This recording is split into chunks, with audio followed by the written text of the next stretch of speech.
In the celestial symphony foretold in the Book of Revelation, Wormwood emerges as a harbinger of impending doom, a star ablaze with an ominous radiance. As the third angel sounds its trumpet, Wormwood descends from the heavens, casting a sinister glow upon a third of the world's rivers and springs. The unfolding narrative of the seven trumpets reveals a crescendo of divine judgments, each heralding a cataclysmic event.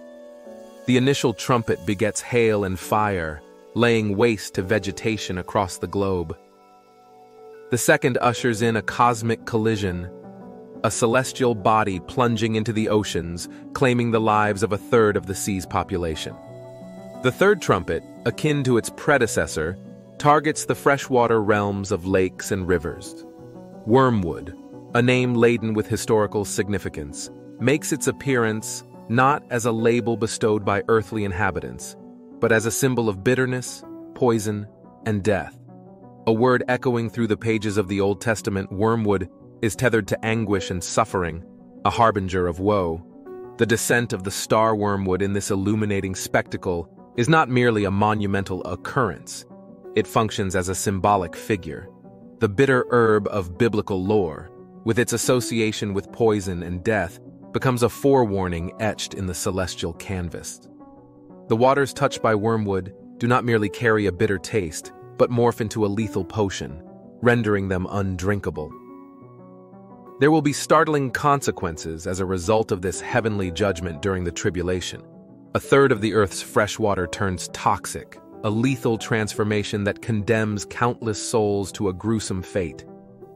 With clean water becoming an elusive commodity, desperation compels the affected inhabitants to drink, poisoned from taps, therefore resulting in the early deaths of hundreds, if not millions, of the inhabitants of Earth.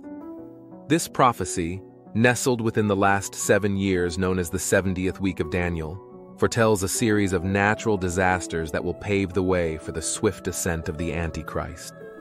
The trumpet judgments, though cataclysmic, only represent a fraction of God's impending wrath. The full force of divine judgment remains poised, awaiting its appointed hour, as 1/3 of the earth succumbs to these apocalyptic trumpet blasts. A prophecy truth emerges. This is but a prelude to the unrestrained unleashing of divine wrath.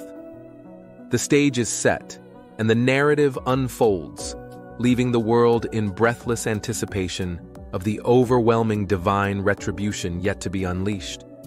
For those who believe, the good news is that there is no need to be concerned, since God will save us from the strength and might of the wormwood. A spirit of fear has not been given to us as Christians. Rather, God has given us a spirit of strength, love, and a sound mind. Amen. Thank you for listening. Please like, share, and subscribe to Grace to Prophecy Network.